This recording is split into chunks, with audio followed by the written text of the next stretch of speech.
Hey everybody, it's me, John Ward, and I am back with another Dark Park Film Reviews. And today on this video, we are going to be looking at the best of 2023.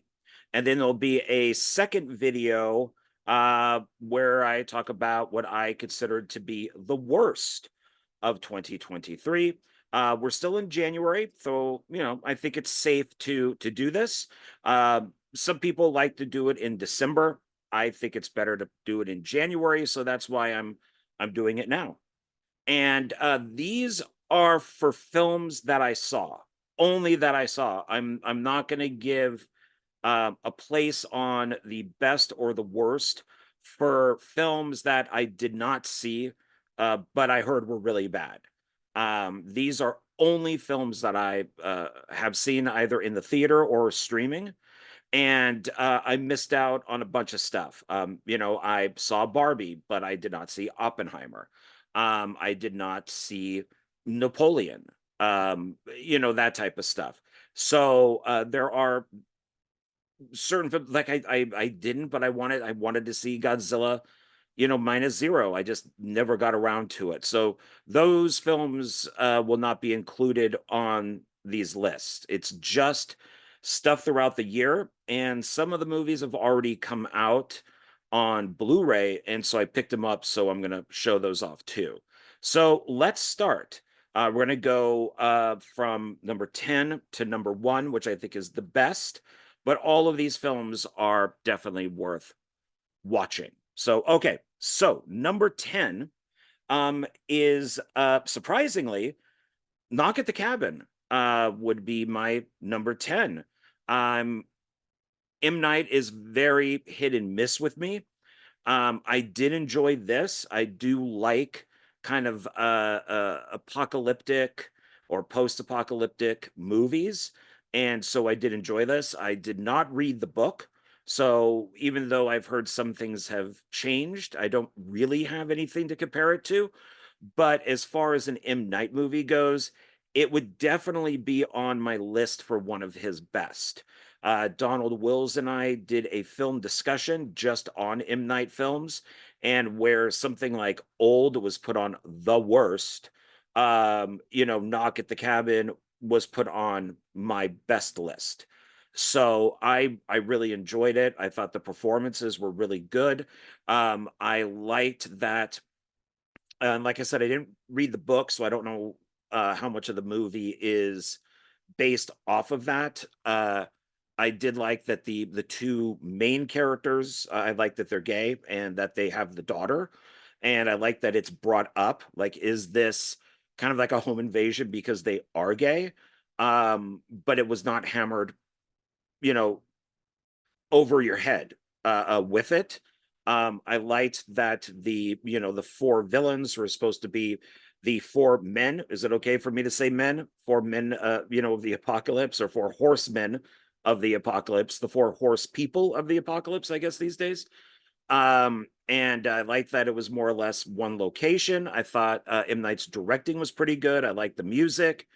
Um, you know, I like that. I thought Dave Batista, for being such a big guy and intimidating person, I really enjoyed the character that he played, and I liked all the videos that come on the TV screens that kind of show the end of the world, even though some of them are a little sketchy, like the tidal wave. That why the person would keep showing it, then going back, just friggin' run. Why are you recording it? But for the movie, I get that they have to do that.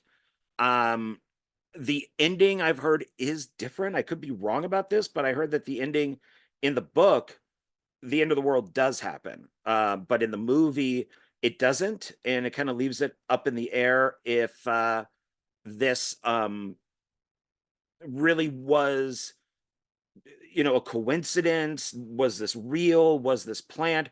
And I like that. So I enjoyed that movie actually quite a bit. I was quite surprised by it. So that's my number 10. Number 9 would be No One Will Save You. I saw this streaming. I believe it was Hulu. And it once again, it's like a one location movie. It's a house where the last one was in a cabin, and it's an alien invasion movie. and I believe it's 3 words are said in the entire film.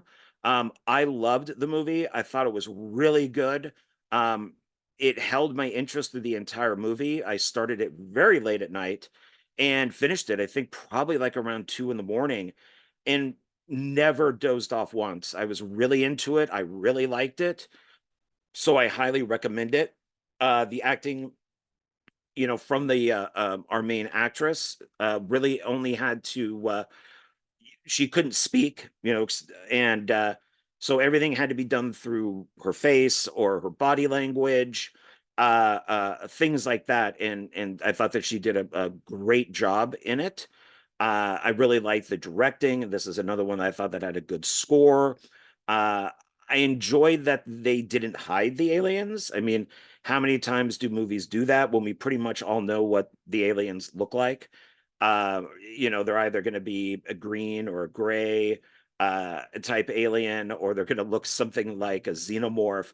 And I like that the filmmakers decided to just outright show the aliens. And I heard a lot of people don't like the ending. I enjoyed the ending. I did watch a few videos, including an interview with the director, and I like where they went with the ending. I enjoyed the ending quite a bit. I thought that it worked, and it was an interesting choice to go with. So I highly recommend that. My number 8 would be We Have a Ghost, and um that's once again, it's kind of like almost like a one location movie, but it's not. Um, Anthony Mackie is in it, and oh god, I'm blanking on who plays the ghost. I have his name in my head, but I'm blanking. But a um it's a really good, tight, kind of comedy ghost movie that's directed by Christopher Landon, who I'm a big fan of, and Jonathan Moody and myself over at like Indie Film Cafe have talked a lot about him. And he also did the Happy Death Day 1 and 2 and Freaky. And I just love his movies. And I saw a trailer for this and I wasn't sure. But then I said, you know what? I've seen everything else he's done. Let me watch this. And I loved it. I might consider it to be his best film. David Harbour, there we go. He plays the ghost. And I thought everybody was really good in this. I kind of compared it to what Ghostbusters 2016 should have been more like. Instead of just duplicating the original Ghostbusters, just do a ghost movie, maybe something smaller, maybe something a little more intimate, maybe something that's not, huge with outlandish effects. Just, you know, the female Ghostbusters go find a haunted house and there's some ghosts in it and they have to deal with the family and the ghosts. And, maybe it would have worked out better. Who knows? But I loved everything with We Have a Ghost, and I highly recommend that. I believe that's Netflix. Some of these movies I don't own, they'd probably be out by now, but since it's, Hulu or Netflix, uh they're just dicks and don't like releasing physical copies, because they want you to come back and watch it so they could get the hours on the streaming channel. So that's my number 8. So number 7 would be, and this I do own, Evil Dead Rises. This is the 4K Ultra HD version. It also has Blu-ray. I saw that I don't have a 4K player yet. So this will be probably my first 4K that I've purchased, but it was only $10 on brand new on Amazon. So I picked it up. It also has Blu-ray. And I thought for uh, moving the Evil Dead series out of the woods and bring it into the city, I really liked it. I thought it was really good. I thought the effects were really good. I thought the directing was really good. The acting was really good. The score, the music is really good. And I rewatched it when I got this, and it sounds beautiful. It looks beautiful.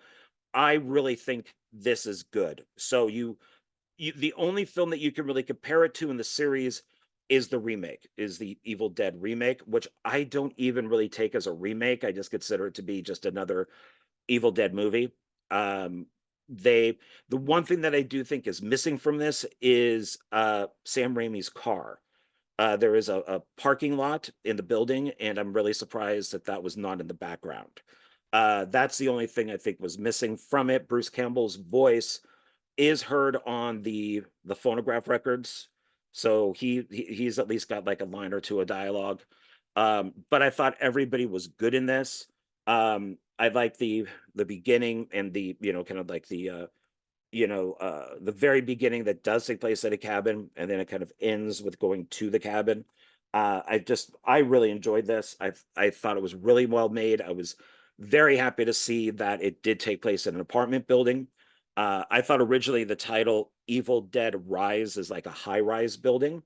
It's an apartment complex, so I don't know, I guess maybe it could be a high-rise.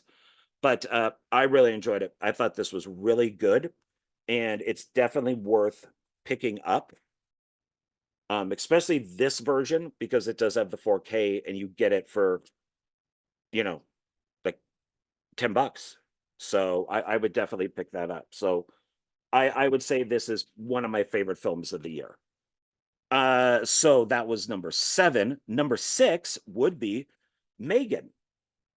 And I loved this movie. I really, really am a huge James Wan fan. I even enjoyed the new Aquaman movie.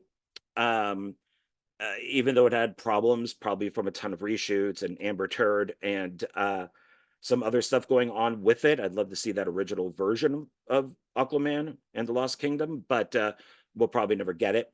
But I'm going to purchase it just to, one, I collected DC movies, and then also because it's James Wan. So, but Megan, I loved. This is the unrated edition, so it's a little bit longer, it's a little bloodier, and I really like this. They are making a sequel. It's probably done by now. Probably comes out more towards Halloween of this year, but I really liked it, and it is definitely worth picking up. All of these kind of fall into the, I like the directing, I like the editing, I like the acting, I like the music. A lot of these I own the soundtracks too. And I listen to them just when I'm writing or working around the apartment. Uh, Instead of playing just regular like music, like bands, I listen to soundtracks. So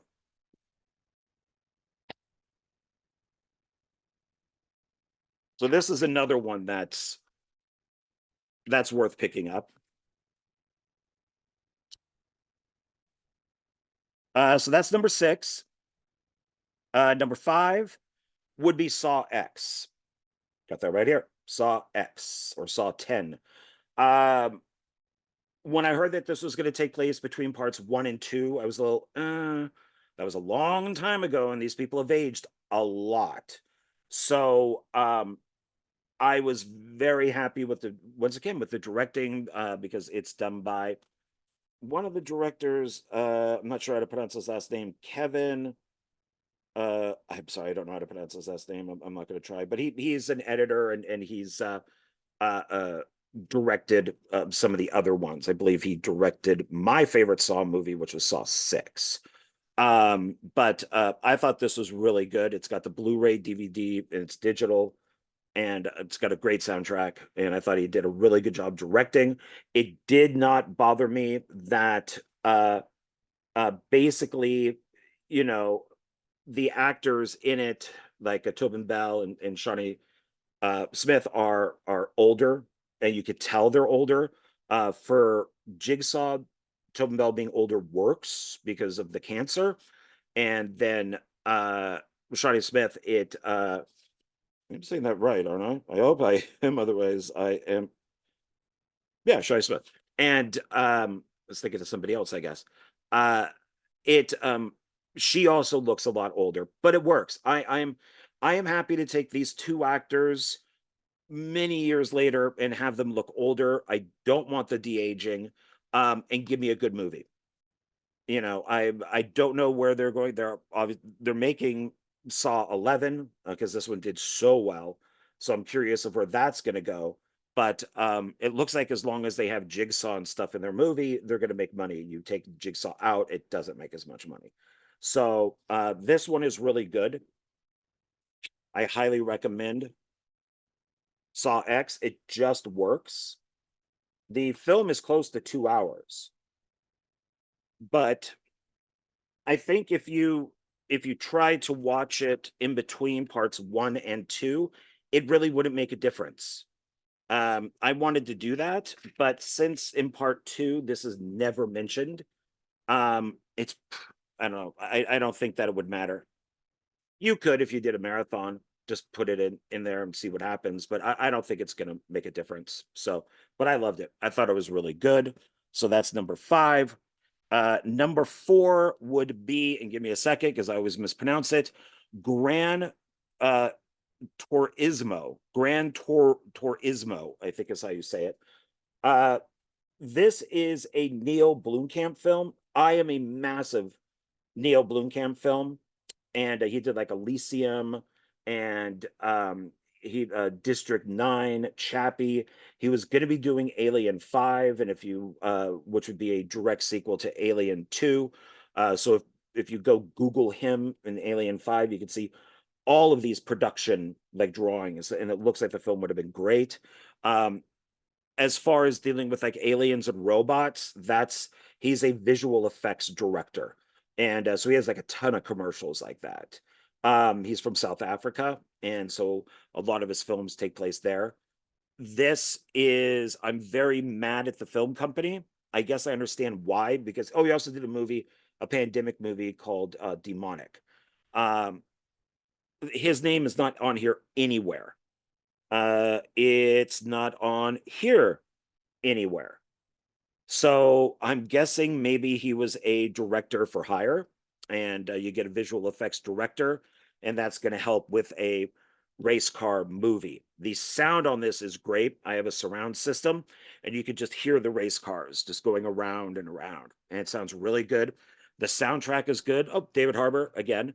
And uh, uh, for Orlando Bloom, I think this is probably the best thing he's ever done. He is so good in this. Everybody is really good in this. And it's based on a true story about a kid who basically played video games, like race video games, and then became a race car driver, like a famous race car driver. And so I guess these games are used for for racers now, to kind of hone their skills. So once again, beautiful looking, sounds tremendous, good acting, good editing. This is the Blu-ray and digital.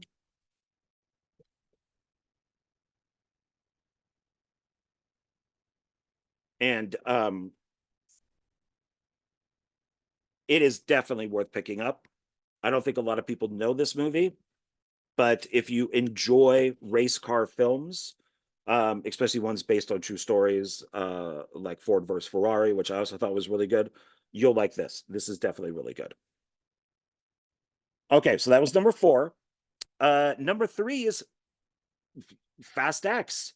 I loved Fast X, and I love the Fast and Furious series. It's my second favorite action series, Mission Impossible being my favorite. I love this series. I even watched it in chronological order, and it works. It actually works. The filmmakers, the studio, whoever, the writers, the directors, they seem to have taken their time, that if you mixed all these movies up from 1 to 10, and you're even putting in any spin-offs and short films and stuff, if you watch them in the order that the films take place in date, they work. And so you could either watch them in order that they were released, or the chronological order that they take place in, and it works. Um, Jason Momoa looks like he is just having a great time in this. He chews up the scenery. And I really like that. And it's got pretty much everybody is back.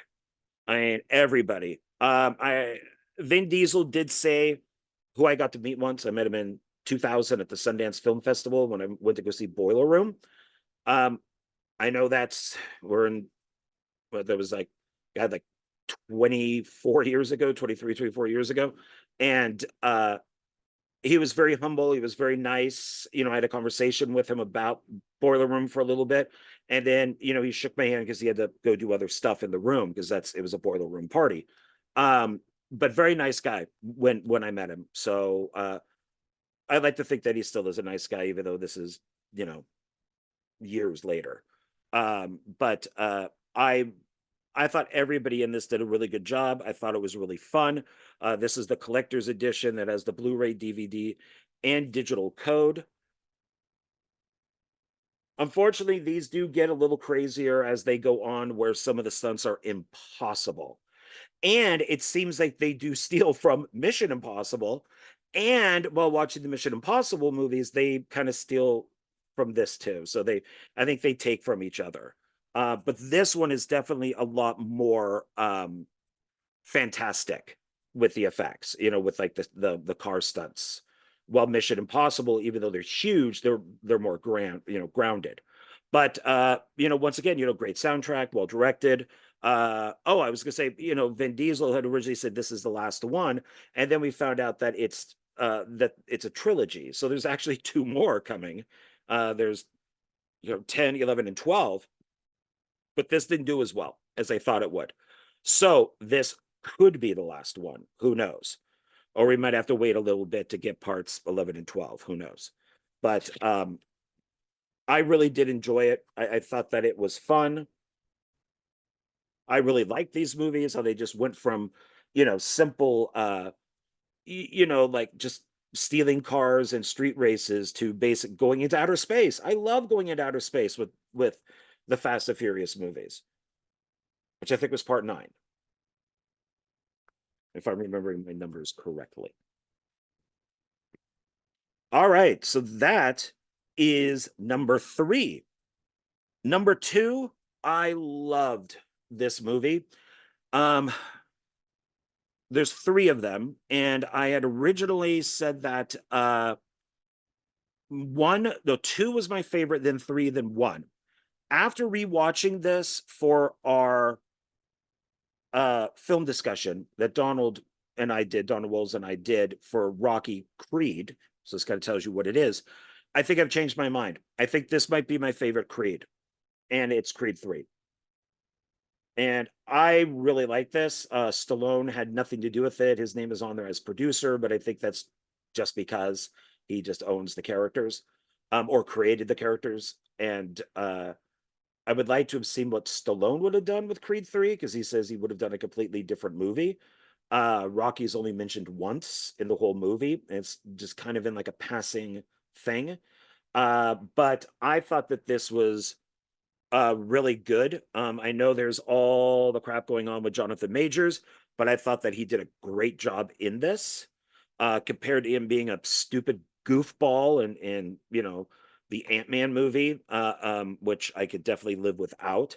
But I thought that both of them, Michael B. Jordan, Tessa Thompson is just gorgeous. And I thought this was really good. I really love this movie. I've seen it now 3 times, and I can watch it again. And I know Michael B. Jordan directed this one, that they're already making a part 4, because I think this made more money than any of them, if I'm not mistaken. But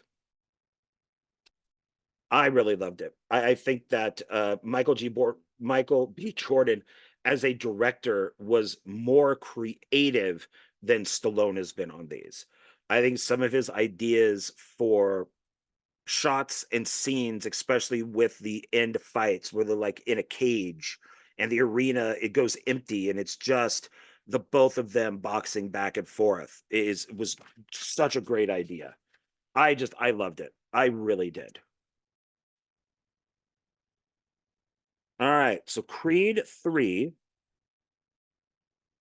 is number 2. Number 1, this should be obvious for anybody who knows me. And that is my number 1 favorite movie of last year. And I'm so bummed that it did not do well. It just kind of fell in that area in July where I guess just it got overlooked. But I love it. Is it the best one in the series? No. Fallout is still the best one in the series. But this is definitely up there. And that would be Mission Impossible Dead Reckoning Part 1. Part 1. Now, when you watch the trailers for it streaming and stuff, they took the Part 1 off. And this is now just Mission Impossible Dead Reckoning. I believe Part 2 will not be called Part 2. It will probably even have a different subtitle. I know there was an actress that I watched an interview with where she shot 5 days on an aircraft carrier. So we know that's going on. I guess technically, if they wanted to, they could say that this was its own movie.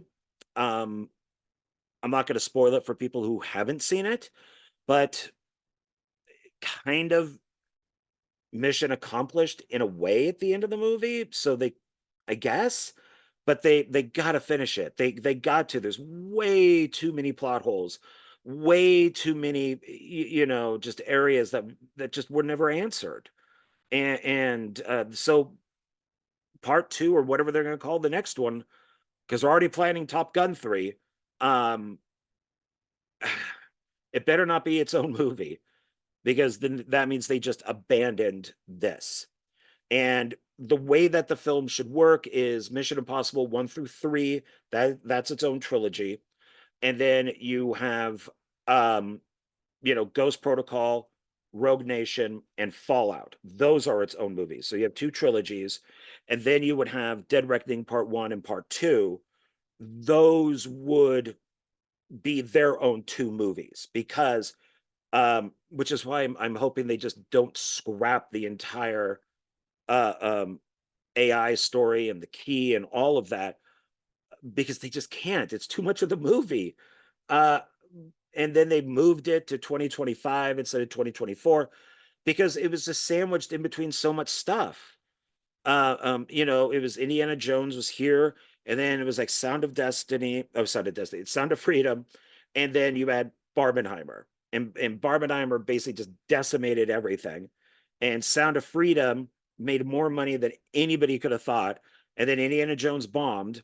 And then you had this kind of just floating around in limbo in July. And even though it made, back its budget, you still have to include $1 million for marketing and all that type of stuff. And this is the most expensive out of all of the Mission Impossible movies.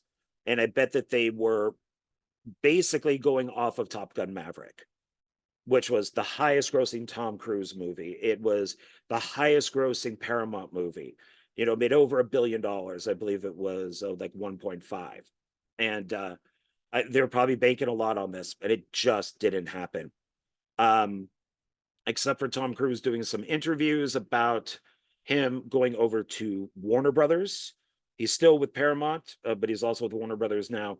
And then Top Gun 3, except for those streaming trailers, we haven't heard anything about Part 2. But, and the reason why I say it's by itself, technically along with Part 2, is it's directed differently. The music is different. The tone is different. The story is different, even though it still continues the story from the other movies. It's got probably one of my all-time favorite soundtracks. I listen to it in the car all the time. The characters are slightly different. I did not like what they did with Elsa. Ving Rhames, I don't know, seems to be.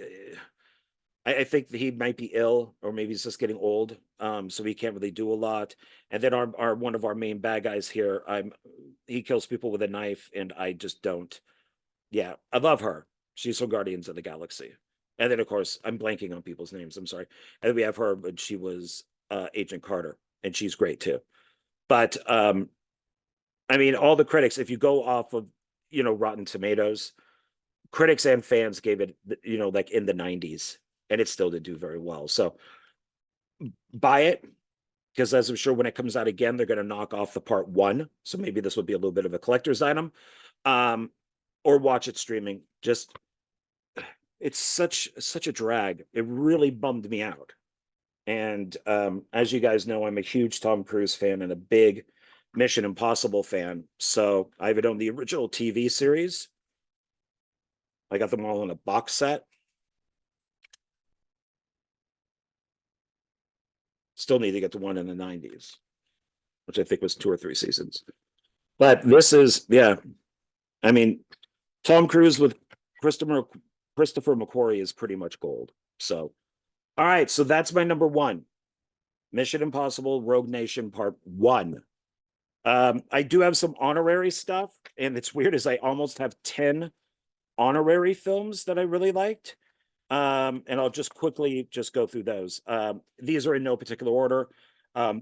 Scream 6, The Nun 2, Thanksgiving, Aquaman and the Lost Kingdom, Insidious, The Red Door, Guardians of the Galaxy Volume 3, Totally Killer, Leave the World Behind, Sick, and Renfield. So I had all of these, and I narrowed it down to my top 10, and these are almost 10. I think there's like 8 here, something like that. Let's see. 1, 2, 3, 4, 5, 6, 7, 8, 9, 10. Oh no, there's 10. So I could have had 20 best, but I recommend those 2. I really just wanted to try to stick it with 10, and then I'd mention the other ones. So, all right, everybody, thank you very much. I appreciate it. And let me know if you agree or disagree with any of my picks, as I'm sure somebody does. Maybe give me a list of your top 10, or maybe even like your top 5. Please comment, like, share, do all that good stuff. I'd really appreciate it. And I will see you on the next video, which will be the worst of 2023. Okay.